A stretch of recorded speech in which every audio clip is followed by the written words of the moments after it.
It's an audio recording as well as a video recording, Brent. Oh, we're live. We're not going to cut it. Sorry. Obviously, the audio was a bit delayed in my headphones. I was bopping away to our intro, not realizing it had gone live. Good morning, and good morning. Desai, how are you this morning, my sir? I'm doing pretty good. And just from memory, I think you said the intro music was from Moby. Is that right? It sure is. Yeah, he's got this free, not that because we're a not-for-profit, right? In fact, we're a bottomless pit of time, energy, and cash.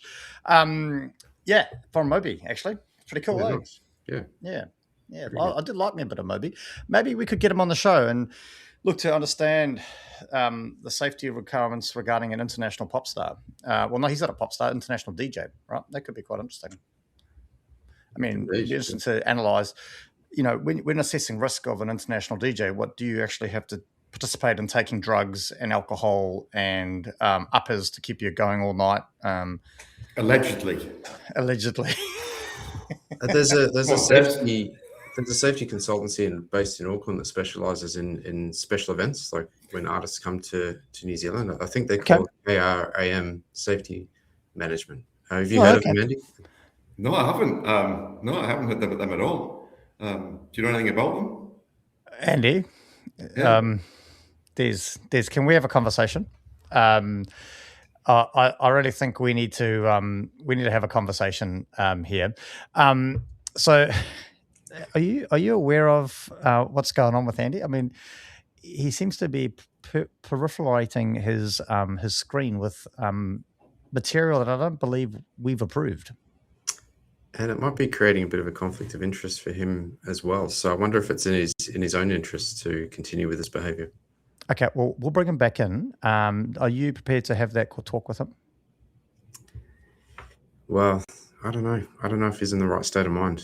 Okay, maybe we just kick on with the show and have a chat with him after. Okay, good one. This is why I like to talk to you. You're the sensible one. Eddie, mate, hey, how's it going? What are you up to, mate? Awesome. Lots and lots of stuff. Not done a huge amount of safety stuff this week. I've been a little bit preoccupied with what can only be described as Spygate. Spygate. Wow. Do elaborate. What is Spygate? Well, the biggest football game in the world is coming up this weekend. It's the playoff final to get into the Premier League. And my team. I thought you were talking about Auckland FC playing for the final of the A-League. No, proper football. I've never heard of any of these things. Is this Collingwood? I don't know. It's Collingwood. Wash your mouth out. Don't ever mention the pies on this show ever again. Yes. So anyway, the final is between Middlesbrough and Hull on Saturday. It's a £200 million game. If you win it, basically you get £200 million. But Middlesbrough got knocked out of the tournament last weekend. Can I just ask? Sorry. I don't want to interrupt, but I'm going to. What do you get if you lose the game? You just get another season in the Championship. Oh, okay. So Middlesbrough got knocked out by Southampton, but Southampton were found to be spying on Middlesbrough's training, and therefore they got expelled. So there's been this whole disciplinary hearing that's just been absolutely fascinating. Wow. And so it could be a case that my team Middlesbrough are in the Premier League next year. Wow. Exciting. For our international audience, if you're not sure who the Collingwood Magpies are, it's part of the Australian Football League, which started in what I believe is Victoria, in Australia, a number of years ago. Great team. You should get into it. Collingwood Magpies for life. Go. I've just recent converts to AFL. And not the Pies. Of all the teams you could have picked, you picked the Pies. I want to shout out to our Australian followers and listeners. Big thank you. Listen, Des, firstly, just a little bit back to you, mate. Again, book sales, how we're trending, mate? They've been positive for me. I don't know why. I don't know why. It's just neither do we. I did a talk with NZISM, I think it was last week. There's been maybe a few podcast episodes come out about it, but things are on the up. It's looking okay. Now, do you have a standalone LinkedIn page or anything like that you're promoting this? Desai Link, acclaimed international author. Like, do you have anything like that, or is it just your standard LinkedIn profile? Just LinkedIn and Amazon. Nice, cool. Hey, mate. Listen, I've got to be honest. I haven't moved past the signature page, but I'm sure it's a great read. So make sure you scan the QR code up in front of you now and buy the book. And as you reminded me, this is also an audio show, Des. If those that aren't watching are listening, where could they find the book, Des? And what's it called again? Sorry. It's called Beyond the Incident. So if you jump on Amazon and search for Beyond the Incident, it should come up straight away. Nice. And it's you can get it from there. Easiest way. Fantastic. Brilliant. Andy, how is young Oliver? Good, very positive. The injury wasn't as severe as we thought. ACC's come to the game, and he's getting fixed. It's awesome. Wow. Jane, our International Network of Occupational Safety and Health Professionals intern out of New Zealand, Jane Fowles, on the show. It's been a while since I tuned in. I know I'm very slack. No, Jane, you've been internationally traveling. But could Andy have any more logos behind him? Is he sponsored these days? That's a very good question, Jane. We've been asking ourselves the same question. He keeps denying it. But who knows? Des, you've clearly got a follower here that was watching your webinar, and apparently it was full of disclaimers. Once again, I'm starting to be a little bit concerned that the two of you have got some extensive side hustles going on here that I do not know about. So we may need to have an employment relations meeting after the episode. And Graham, we should be talking about the Crusaders Chiefs this weekend, at least Auckland FC in the final. Exactly, Graham. Exactly. Who are the Crusaders Chiefs? Yeah, we won't embarrass you any further than what this is. Hey guys, now it's been an on again, off again segment of the show. I think it's back on. Well, it is for this episode anyway. What happened on this day in safety? In fact, I think I'm going to make myself a logo just to kind of remind myself of the segment. But what happened on this day in safety? So May 26th, today is Don't Friday. Get it? Don't Friday. That's good. That's good. I like that. The only safety day where control measures is not to become bacon.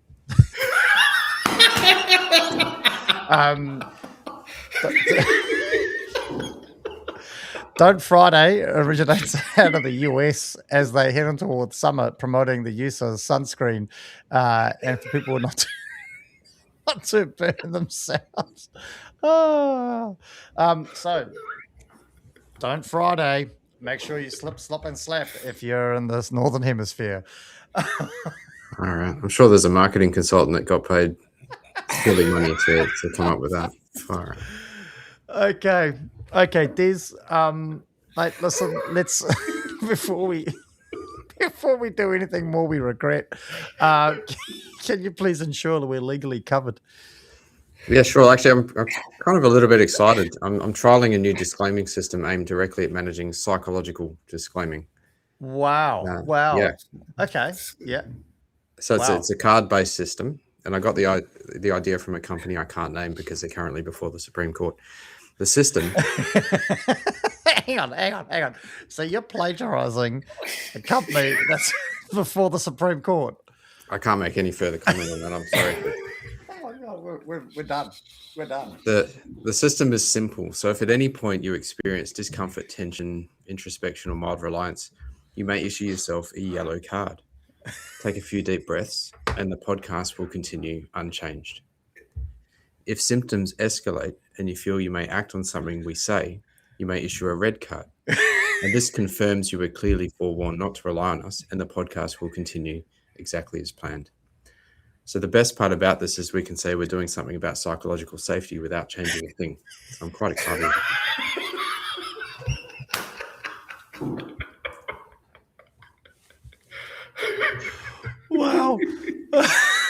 I see a whole range of merch coming now. We could literally make 2 cards, mate.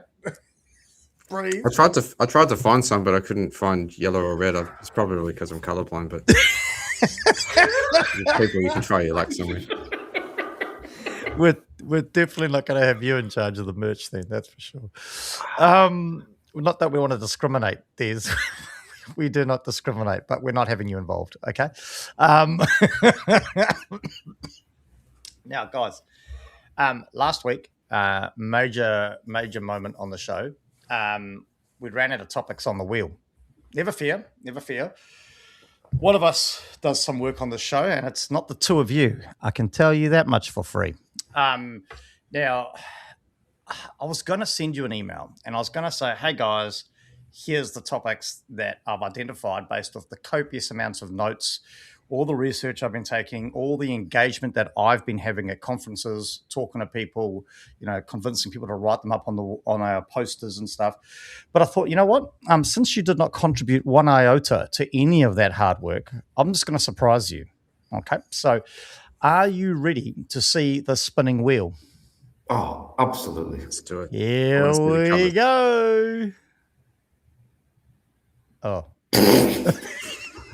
It's obviously a delay of the internet. Well, there we go.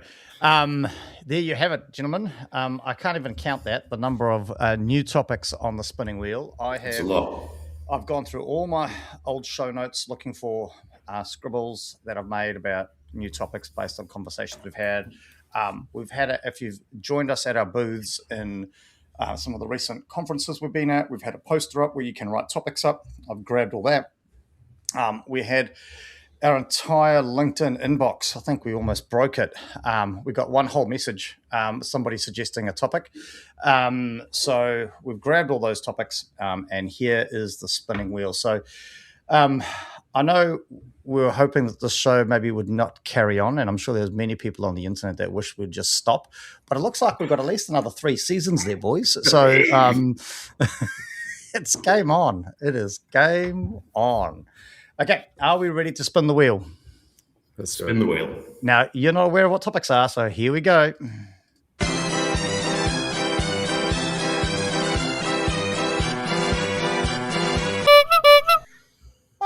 Oh, my giddy aunt. Oh, my giddy aunt. Okay, the safety rule most people are afraid to follow. Now, interesting. I'm not sure how we're going to fill an entire show on this, but Des, you look stunned. I'm going to go to Andy. Yeah. When somebody says to you, Andy, the safety rule most people are afraid to follow, the first rule that comes to head is the rule to not continue or to undertake unsafe work. That's fair. Say that again. Yeah. The rule to not continue or not undertake unsafe work. So that's the rule most people, you believe, are afraid to follow. Absolutely. Wow. Okay. Interesting. It took me a little while to comprehend what you're saying. You do speak another language. You speak the snake. Language of safety. The language of snake oil. Des, remember we've got 40 minutes on the show to fill. When you're at a party, right, and you're getting out amongst it, a man of the people, and somebody says to you, the safety rule most people are afraid to follow is, and the first thing that comes to your mind is? The first thing that came to my mind was performing behavioral-based safety observations is not fearful, but just awkward. But I actually quite like Andy's direction. I think that's a really interesting topic. I think we should talk about that. Okay, well, there we go. Okay, so we'll get you to start because Andy obviously thought about it first. So the rule, but basically what we're saying is the rule that most people are afraid to follow is, just stopping work when it's unsafe, right? Is that the basic gist of it? Yeah. Des, your thoughts? I mean,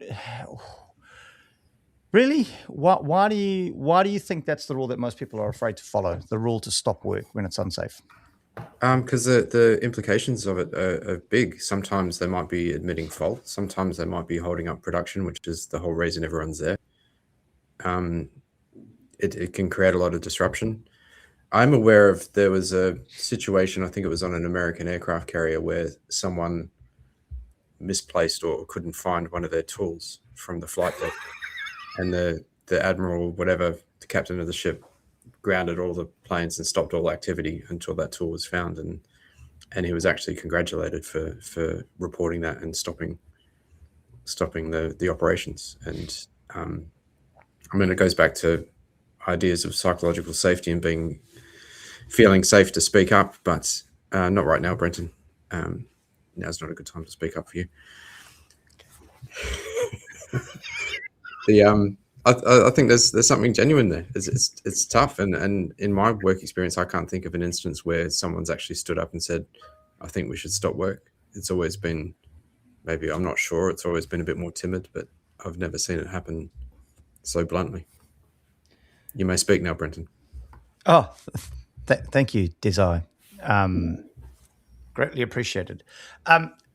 Did they find the tool? They did, yeah. Okay. Where was it? In an engine. You can't tell a story with half the information, Des. Come on. I did just explain to you, we've got a whole show to fill here. So if you could do some research and figure out where they found that tool, that'd be great. I also heard rumors that they found the body of the seaman off the back stern being dragged behind the boat. But that might have had no correlation to the fact that he stopped an entire carrier. But, we'll carry on. Andy, do you want to build on that? I mean, why do you think that is the safety rule that most people are afraid to follow? That rule where, in fact, is it a rule or is it actually a legal requirement in New Zealand to stop unsafe work?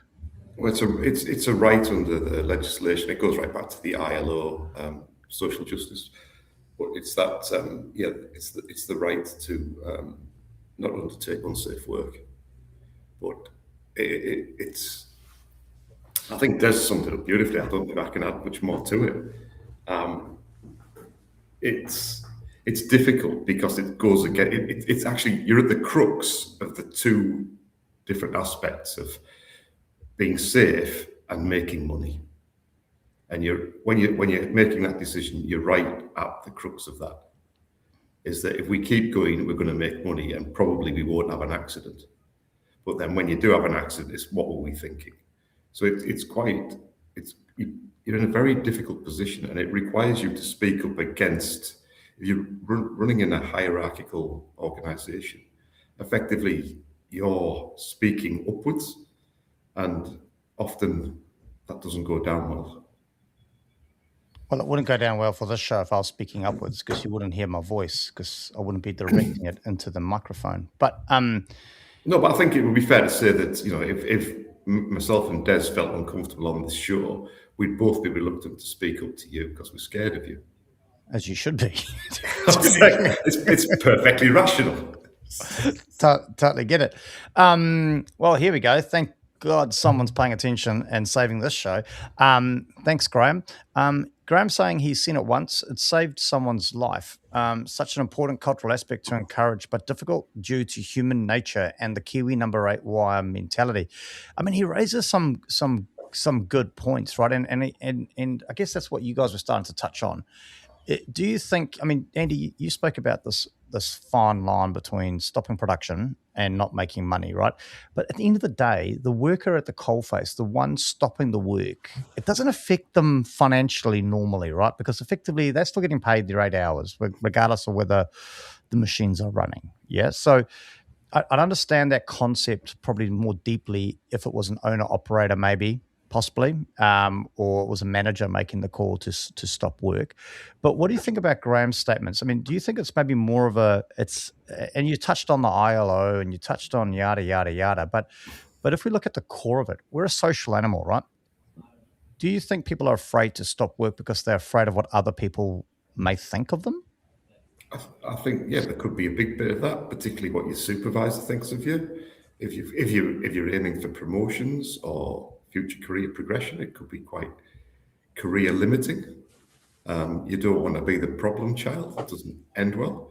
Yet we know from a whole heap of research that actually we need information to operate efficiently and effectively. So it's not just about safety, but efficient and effective operations need information. They live on information. And if you're getting information from your workers, it's generally good.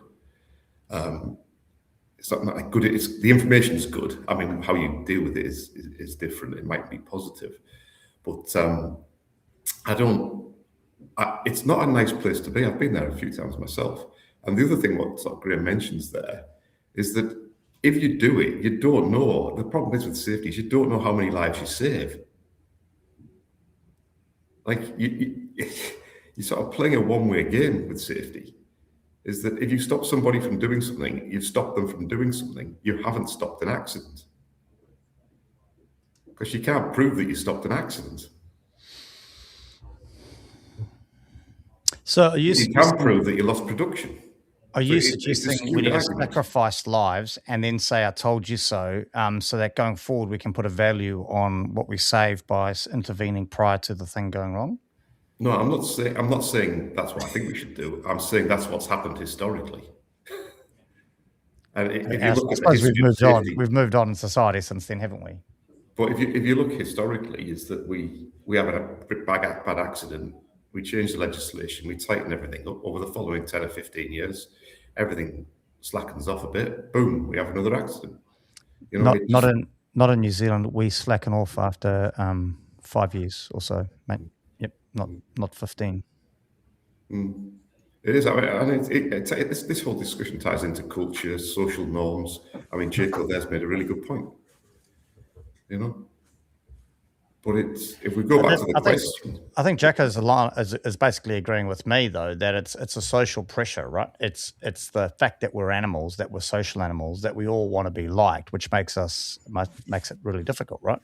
I mean, you're probably going to have people like Des going, well, you know, I'm not a social animal. I don't want to be liked. I don't even like people myself. But guess what, Des? If you're somebody that doesn't like people, you're in a group of people that doesn't like people. So therefore, you're in a group of people. So either way, you're a social animal in a group of people. So what are your thoughts on this, Des, in relation to the fact that maybe it's a social thing? Maybe no one wants to stop work because even though, as Roberts pointed out, HASWA Section 83, the right to cease unsafe work, do you think it's more of a social thing that we're too scared to because we don't want to be frowned upon? We don't want to be pushed out, shunned upon? We're not all like Andy that can get multiple sponsors and a plethora of sponsors of merch, is it? This is the longest question. That took ages for you to get that. Sorry, question. Do you think it's not finished? Sorry, keep going. Talk about Jeremy's comment because I think it's very insightful. Well, no, I want to give Des the chance to say something because it's like he struggles. He never takes it. Well, okay. I'm ready now. Just wait. Well, let's talk about Jeremy's comment. Shut up. Let's get on to Jeremy's comment. The aircraft carrier example is essentially related to the very strict controls regarding aviation in all its forms. Established and accepted because if things go pear-shaped, the result is disastrous. The challenge is in getting that behavior accepted in other industries where the catastrophic end result may not be as obvious. Sorry for the word soup. No, Jeremy, it's great to see somebody's finally contributing to the show and getting some word count up. Otherwise, the show would be over in 5 minutes. Des, have you had time to gather your thoughts? So do you want to build on the fact that maybe we don't want to stop work because we're a social creature and we don't want to feel out of place? I just want to first express my heartfelt gratitude for the opportunity to speak today, Brenton. It's very kind of you. I think Jaco is correct. It's social pressure, but not necessarily fear. It's a different kind of fear. I think it's more if you were to stop like a major international operation, you become the center of attention. And I think that scares the hell out of people. It's less about production. I don't think people are worried about that. I think they're worried about being on the lips of everyone from the board down about, who's this guy that stopped work and the implications if you got it wrong as well. And the stuff that's going to follow, the investigation and all of the stuff, and subjecting yourself to that can be terrifying for some people. If you're just a machine operator who just wants to quietly get their job done. That's a terrifying prospect. I think I want to double check that aircraft carrier story though, about who actually stopped the work, because I think that might be the captain, not necessarily the person that reported that they lost the tool. So we give you an opportunity to talk, then you make stuff up. Is that what you're telling me? You're making stuff up. Clarifying, important clarifications. Well, okay. No, some interesting points there, Des. I got to be honest. I kind of zoned out because the chat is going mental. A whole bunch of new posters. Here we go.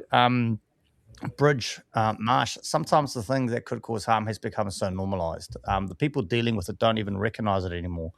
Maybe they've tried so many times to raise it and it hasn't been fixed that they've learned to just carry on. Des, I see you nodding your head. I mean, what are your thoughts on that? I mean, I'm actually having this. It's quite uncanny that this topic has come up because I'm actually having the same conversation at work at the moment. Like, are people not stopping work because their tolerance is incredibly high for unsafe work, or they've normalized the unsafe behavior? What impact do you think that has on this ability, or this, I guess, scaredness to stop unsafe work? I think there's a special word for it, but I think it's just a case of your brain switches off to it. I think you become so familiar with work as you're doing it that you just fail to see it, almost like the sign that you just continually walk past and you forget that it exists, but it's always been there. Your brain just switches off to it. There is a word for that. I just can't remember what normalisation. No, I can't. It's escaped me. Okay, you got a bit of homework to do, mate. Andy, your thoughts? I mean, is it maybe not a rule that people don't want to follow per se? Maybe it's the fact that, as Bridge touched on, it's this normalization aspect of it. It's this, well, they've got a really high, it's like pain tolerance, right? Some of us can tolerate more pain than others, and it's just a natural phenomenon. But is this the same thing? Is it because people are prepared to tolerate a higher risk level? Or I've got another angle on this too, which I'll come back to you on. But yeah, do you think there's a normalization aspect going on here? Maybe. I think there could be. I think there's multiple things that can contribute to why people don't do this. And I think that is absolutely one of them. There's the whole fear thing. There's the whole self-survival. There's the whole peer pressure piece that sits with that as well. I think they're all very valid, and there might even be a bit of ignorance about it. Is that people don't actually know that they they have that right in law. Wow. Okay. Yeah, I thought you were going to land where I was kind of taking this. My next question for you, Andy, is it a normal? Do you think we can bar people from the show? Are you thinking Keith? Or are you thinking Des?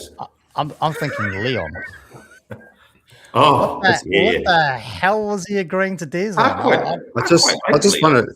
It was either the point I was making about stopping work or the point I was making about you guys shutting up. It was one of the two. But thanks for the support, Leon. Oh wow. Andy, where I was going with this, because you and I seem to be the only one having any intelligent conversation on the show at the moment, is we spoke about normalization. You spoke about ignorance or a lack of understanding around the fact that they have this right. My question to you is, do you think maybe it's also a lack of understanding about the actual level of risk that they're facing? Do you think there's a hazard literacy issue here, maybe, or a risk literacy issue here? Oh, absolutely. I think all of that is relevant to it. I don't think it's just limited to safety, though. I think it would be speaking up about other things as well. And I think that Jane mentioned. I mean, Jane's on fire today. I mean, obviously the Inchport conference she's been at in North America has obviously motivated her. Canada. Sorry, not North Canada. America. Canada. In Canada. But no, I think that's a really good. The whole collectivist culture, the whole not sort of safety culture, but ethnic culture and cultural norms within different ethnic groups contributes to this as well. It's a really big thing. It's really interesting here, though. Ian's kind of put a different spin on it. It's kind of like, watching the legend that was Shane Warne. You're watching cricket, everyone's doing it the same way. Old Warney comes in and flips it on its head. And Ian O'Donnell here, very much the Shane Warne of the show at the moment. The pressure from production, etc., isn't always negative. I like the aspect there, positivity. The hero effect can come in, right? I mean, sometimes we're our own worst enemy, aren't we? In terms of, I've got to do more, I've got to achieve more, I've got to get more out the gate. I mean, no one else is putting that pressure on us. Often it's ourselves, isn't it? Thoughts on that, Des? I mean, you put a lot of pressure on yourself, don't you? Yeah, well, it's my first thought of when you were saying that was, why are we there? Why are we at work? And it's to do work, it's to solve problems, it's to get things done. And so you're asking people to do the polar opposite of that. So it probably goes against the core of why you're even there. No, fantastic. And Yako, can't disagree. Des is becoming incredibly complacent on the show. He's becoming far too comfortable. And we will be having a performance conversation with him after the fact. Again, massive fan of the show, follower, loyal. We know we can rely on him. Keith Harvey, thank you. Des, there we go. Don't bother with your research, mate. Someone's done it for you. It was the captain who stopped the work, who stopped the flights effectively after the loss of the tool was reported to him. So there we go. But I guess in saying that, though, it took probably courage for the person that reported it, right? Because for them, I mean, the fact that they ended up off the back of the boat tied by their ankles to a piece of rope, I'm sure had nothing to do with it. But for them to report it would have taken a huge amount of courage, wouldn't it? It would have, yeah. But it's interesting that the power to actually stop work was reserved by the captain. Yeah, but That's interesting, isn't it? Yeah. Des, what are your thoughts on my comment earlier to Andy? How much of this is, we spoke about risk normalisation, maybe people, unaware that there is this right to stop unsafe work. In your experience, how much of it do you think has got to do with the lack of, risk awareness or risk literacy and actually understanding that, you know what, I'm actually doing dangerous work here, like not being tolerant to it, just naive to the fact that you're doing something that's dangerous? Maybe. I mean, we all have different levels of risk tolerance. If I was asked to go into a narrow pipe or tunnel or something in like a confined space job, I'd be saying no. I'm not comfortable with doing that. But that's less about what's going through my mind there, is less about safety, even though I could easily make some safety arguments about it. It's more about my level of comfort with the risk I'm being asked to undertake. And that's going to be different for different people. Some people are very comfortable walking on a roof without any fall protection and have no fear of heights, and the next person might be absolutely petrified and paralyzed with fear clinging to the scaffold. There's a broad spectrum of responses you can get there. Fantastic. Gonna jump. Got a couple more comments come in. I do have a question to sort of wrap the show up with, which I'd like your legal expertise on, Des. But jumping over to Graham again. Graham is bashing those keys harder than a drum set, I guess. How many companies have that stop work rule? Is it in practice supported culturally and by leadership? And I guess, can I just try to show some intelligence here, guys? Is that all right? I mean, I know I often don't, and I don't have a lot. We hope every week. We hope that you will. I guess in partial response to Graham's comment, all companies effectively have that rule in place, right? Because it's legislated that everybody has the right to do it. So I'd argue that every company has that rule in place to stop work. But the second part of this statement is a really interesting one. How often is that practice supported culturally and by leadership? Because again, unfortunately, with our current legislative system, you're not doing anything wrong until you're caught, right? So if that rule isn't being educated to their workers, if a rule isn't being supported or promoted or supported culturally by leadership, who actually cares until something goes wrong? I mean, your thoughts, Andy? I don't know where to begin with that. It's like you swallowed the dictionary. Yeah, I think I don't go with quantity. I go with quality of knowledge. Yeah, I think there's something. I was just bewildered by some of your turns of phrase. Thank you. I'm a bit flummoxed. Des, your thoughts, mate? Yeah, I think you swallowed a dictionary as well. Okay. Can you sort of summarise that in one sentence? Where are we going? Can you just summarise it in one sentence? Sorry, I've moved on.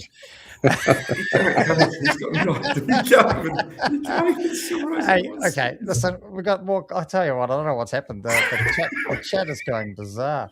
Hey, listen, can I just jump in a second? God, sure, go for it. Is it Yako or Jaco? How do you pronounce it? Yako. So I think Yako's making a really good point here, and he brings in the health and safety rep.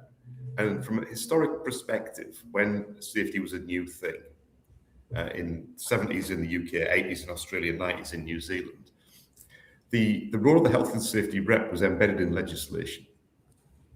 And the reason for that was because there was a fear that the workers wouldn't speak up. So they had to give the worker a representative that had legal protections beyond that of the worker to speak up. So it was understood that this was going to be a problem. And the health and safety rep fundamentally was the answer, was the legislative answer to that problem. That's like fighting a fire with fire, though, right? Because, I mean, at the end of the day, a health and safety rep isn't a worker. And I know there's supposed legal protections for them, but yeah, exactly. Companies will find ways around that, right? To be fair, because our laws have no teeth, right? And on that note, there's from that bombshell. Our laws are toothless.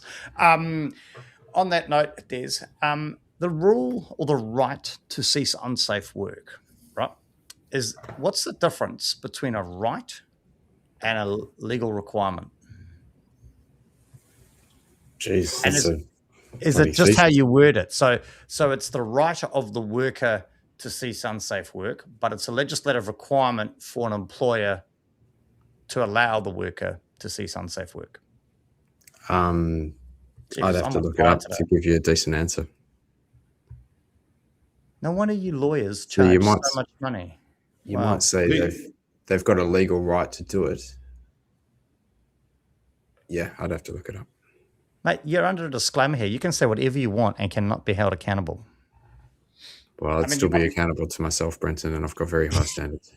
Yeah, I was going to say, you might be worried about what people think of you on the show. Clearly, I don't.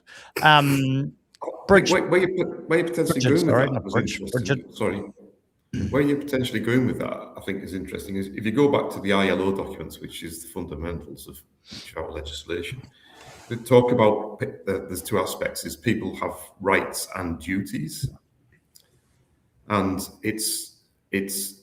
I think there's a difference between those two things, and that's why they're probably split up. And it's that you have the right to cease unsafe work. I wonder if that was turned into a duty, it would make any difference. Well, I'm just wondering whether it's a duty worded differently, right? So it's the right of a worker, but it's the legal obligation of a company to allow them to do it, right? But if it's the right, my understanding is if it's a right, you can't be held accountable for not meeting your right. Like it's something that you have a bit of discretion around. Yeah, so the worker can decide. If it's a duty, you don't. So if you had a duty to cease unsafe work, then you would be compelled to cease it, as opposed to just airy-fairy about it. Yeah, so the employee doesn't have to. If they choose to take their life into their own hands, that's their problem, right? Until they get hurt and then they come back and whinge and moan and put their hand out. But sorry, don't quite know where that came from.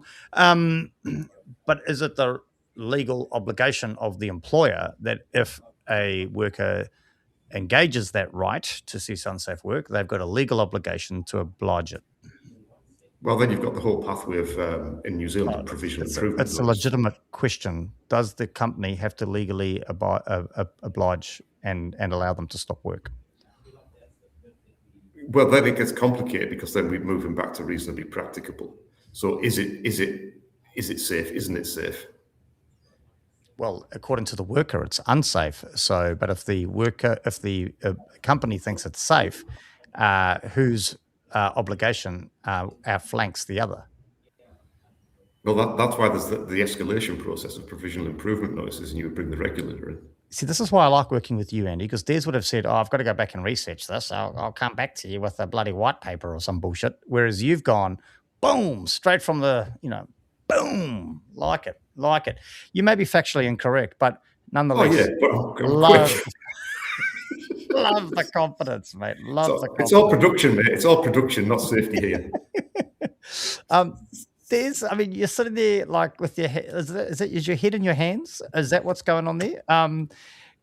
What you want to weigh in on this before we wrap up the show because we're running out of time? Well, if we're talking about rights and duties, it's kind of you're getting into ethics there, which is really broadening the conversation. So those rights and duties can be enshrined in law, and so they become legal rights and legal duties with implications. But if you're zooming out and you're talking about things from ILO, they're talking about rights because they're not yet. When they talk about at that level, they're not necessarily talking about them having been enshrined in legislation. So that you're talking about an ethical discussion. Does the person have the right to do this? Do they have the right to not do something as well? Yeah.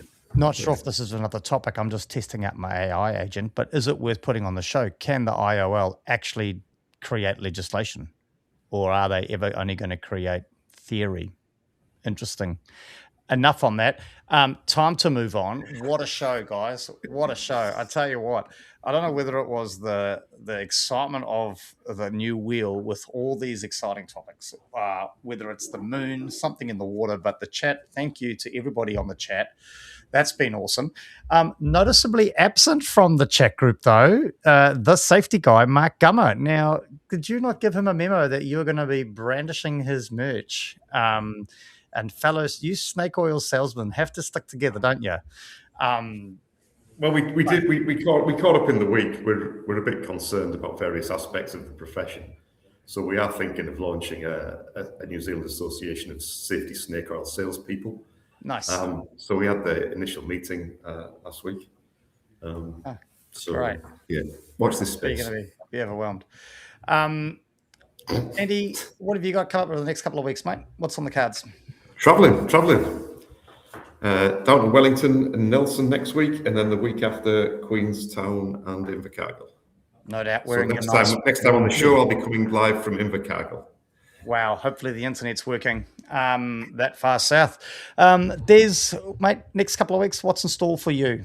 A little bit of travel for me too, Bay of Plenty and also Kaitaia. I'll be heading up there for a little bit. But I just want to shout out to all the listeners that have commented today. And I just wonder if maybe they felt more psychologically safe to comment and speak up after our psychologically safe disclaimer. Well, Des, you can't see, but someone held up a yellow card, just so you know. It's good. It's working. And yeah, all those NZICM members. And if you're not a member, I don't know what you're doing on this podcast. Nah, you don't have to be an NZICM member to be on this podcast. We'll take anybody. Make sure if you've missed Des's words of wisdom, jump on over to the website. Listen, if you're not an NZICM member and you want a copy of the thing, let me know. I'll go in, I'll screen grab it and illegally download it and forward it on to you. I've got no shame.